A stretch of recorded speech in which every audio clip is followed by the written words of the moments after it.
I'm Tatum Skipper, and welcome to Real Florida Magazine. Welcome back here today on the beautiful campus of Florida Panhandle Technical College, another in our series of Meet the Candidates. It's your opportunity to virtually meet each of the candidates in Holmes, Jackson, Washington, and Bay counties. So far, it looks like we're having 100% participation. We hope that holds true throughout the campaign. We would like to be able for you to virtually meet each of these candidates. In this day and time, the counties are just too big. The time is too short to be able to go around and shake every hand, to kiss every baby. This is our opportunity for you to meet these candidates. Our guest today is James McCall, running for District 3 County Commission in Washington County. When we come back, we're going to be talking to James about a little bit about his family, his history in Washington County, and why he wants to be your next county commissioner. We'll be right back.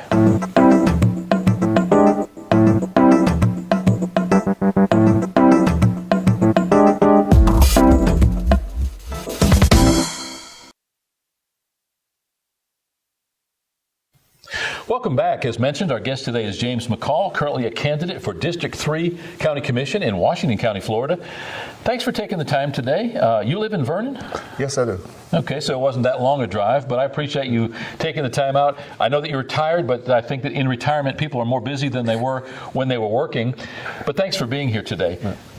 Take a few minutes, James, and if you would, please give us a little thumbnail sketch. Who is James McCall, your family, your history in Washington County, maybe a little bit about what you did in your working life, your retirement subsequently, and then why you're running for county commissioner.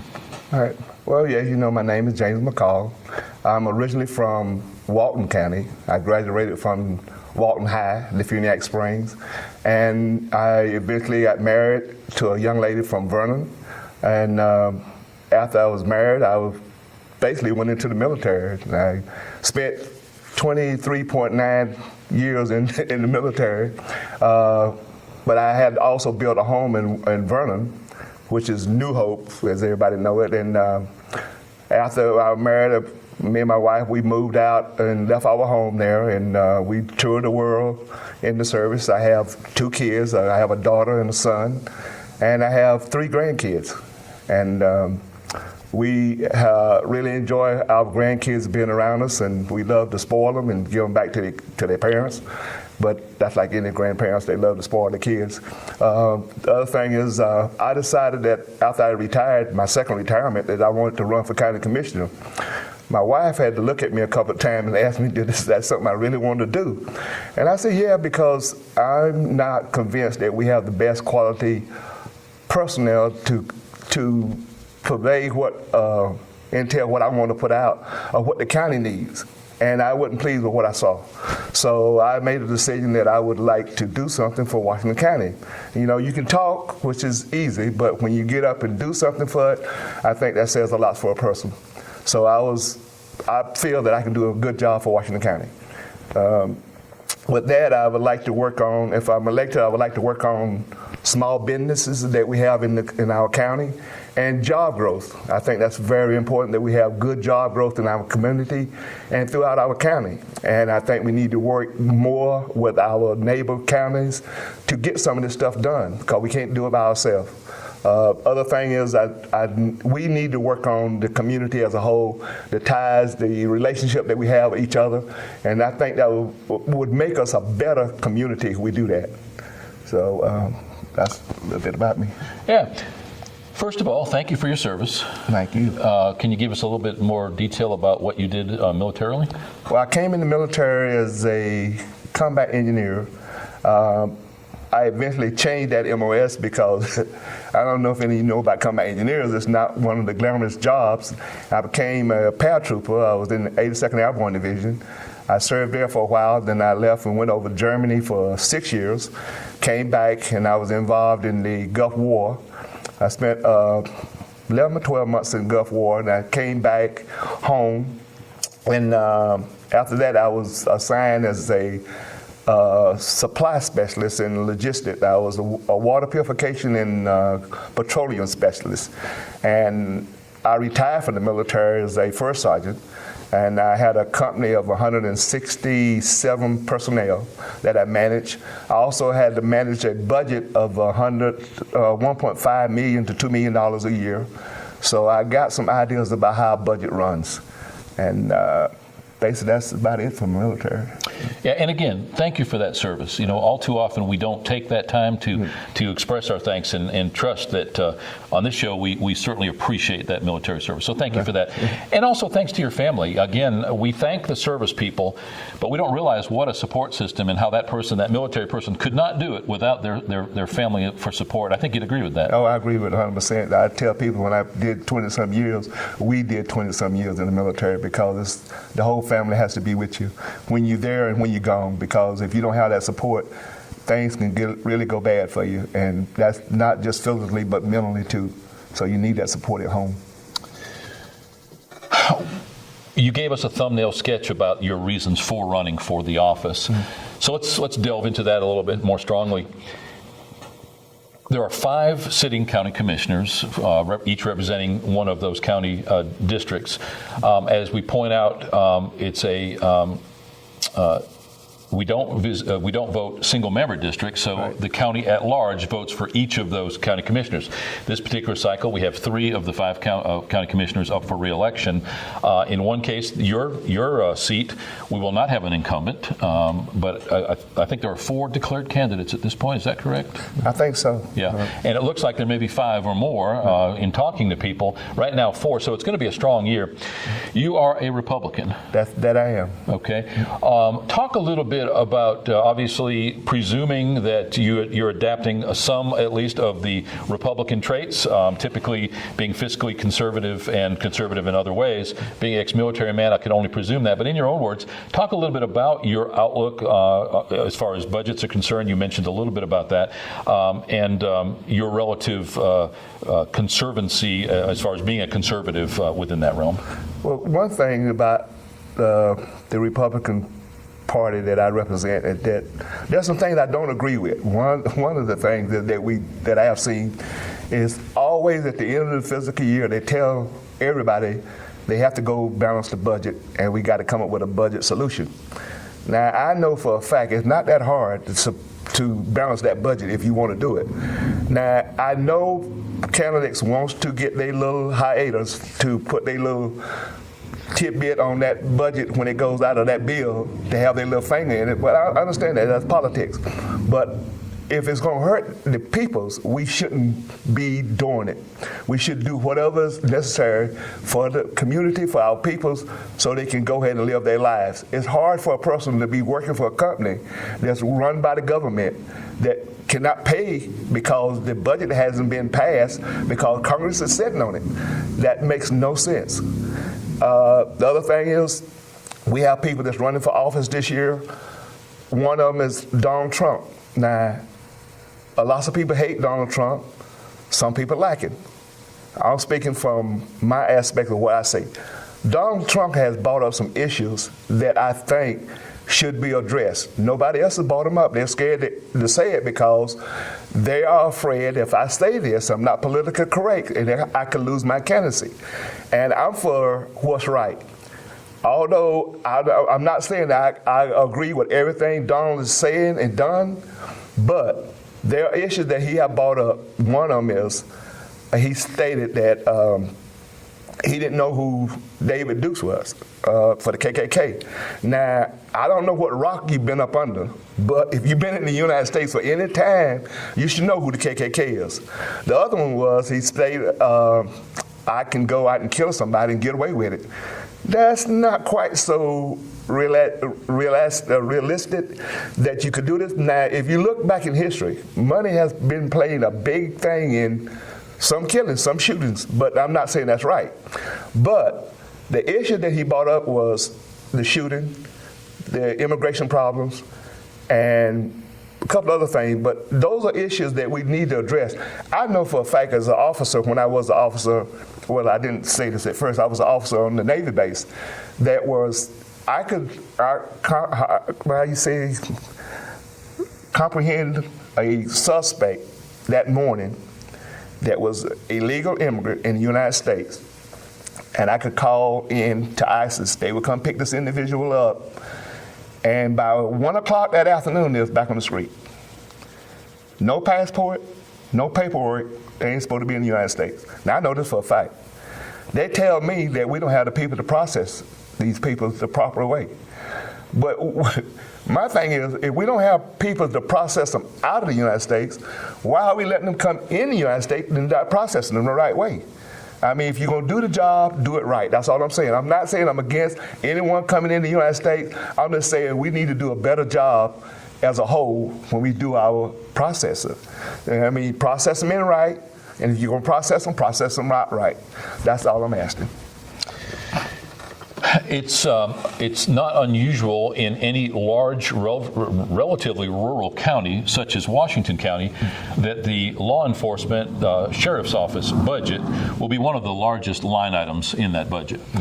Currently, the deputies, as they're hired, brand new hires into the Washington County Sheriff's Office, by the time they take out their insurance payment, are bringing home around $14,000 a year. Now, for a young family, and I would presume that most of those new hires would be young by default, looking to get some experience. Number one, that young recruit is going to have a hard time living on that kind of money. The first thing he's going to be doing is looking around for a better paying job, and the next thing you know, as soon as he gets trained and better qualified, he's going to go somewhere else. As a county commissioner, is there anything at all that you can do to help that situation? Now, we're talking specifically about Sheriff's Office budget, but I'm actually just using that as a focal point. Obviously, we don't have enough money to be able to pay our people well, to keep good people in place. Not to say we don't have great people working in Washington County, but you're there for one of two reasons. You either love the county and don't want to move anywhere else and are willing to work for cheap, or you're new in that job looking to build a reputation to go somewhere else, ultimately leaving that county. As a county commissioner, what could you do to maybe change that around a little bit? Well, it's not all just Washington County that this problem exists. It also happens in Bay County, the surrounding counties. The police officers are not getting paid what they should be getting paid for the duty that they do. Some of the police officers that I served with when I was on the Navy base, they get second jobs, security guard, event guards, but that's what they have to do. We have to look at a system that will bring in the funds that we need to have a secure atmosphere. If we don't do that, you got an underpaid person that's trying to do a job. And what happens when you do that, some things fall through the crack. You don't get the best quality of service because you're not paying the individual to do the job that they need to do. And you can see this throughout our airports.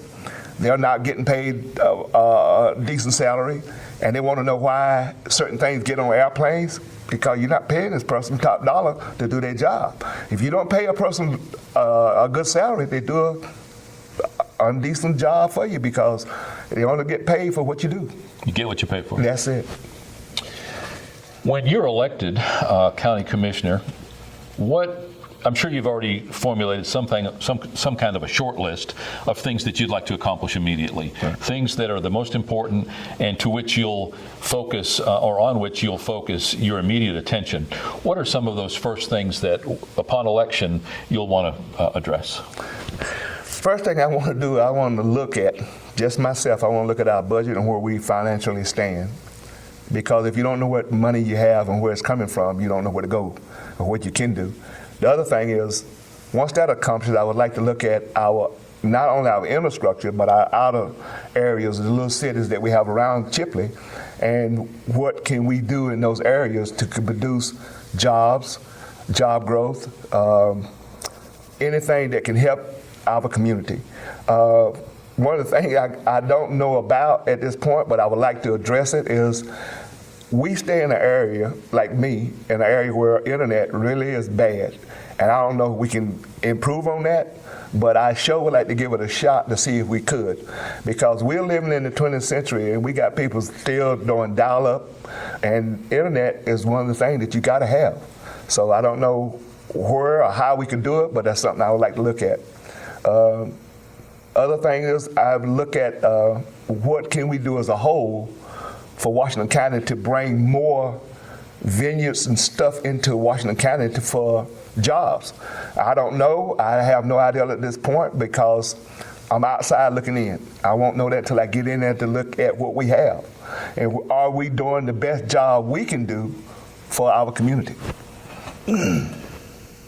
When you take 5 people and they all come from different socioeconomic backgrounds, put them in the same room, there's going to be a constant turmoil. You're going to have disputes. You would like to think that at the end of the day, being that in the case of the county commissioners, they are charged with the well-being of the county, putting them in that room, even though they're all 5 from different backgrounds, that at some point they should be able to work together.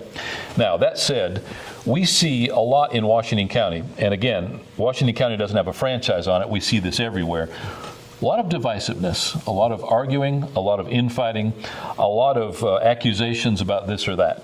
I'm not accusing anyone of anything, but what I'm saying is that it seems to me as an outsider looking in that there's a lot of wasted time, that there's a lot of time that's not productive, and a lot of cases where nothing is done because you can't come to a consensus on the best course of action. What are your thoughts on that, and what would you bring to the table as that new county commissioner to try to ensure that spirit of cooperation and partnership and working together? I am starting in a way that I don't believe that I got to set on my views and my views only. I should be able to willing to accept what other individual, other county commissioner wants to do in that area that they are responsible for if it helps the community. I am not pinned into a corner where I don't see, hey, I'm not going to do this for you because I want it for my side. No, I don't want to do that. I don't want to go down that road. If it's going to help the county and help our community, I'm all for it. I'm going to support you. And I expect you to do the same thing for me, and vice versa. So if we work in that concept, I think we can accomplish a lot. I'm not one that's going to sit there and argue with you about a lot of things because I think it's unnecessary. It goes nowhere. So me as a whole, I would support you as long as it's for the better good. You mentioned several things, James, that would be your initial focus coming into office as that new county commissioner. What do you see as the top several challenges that Washington County faces today?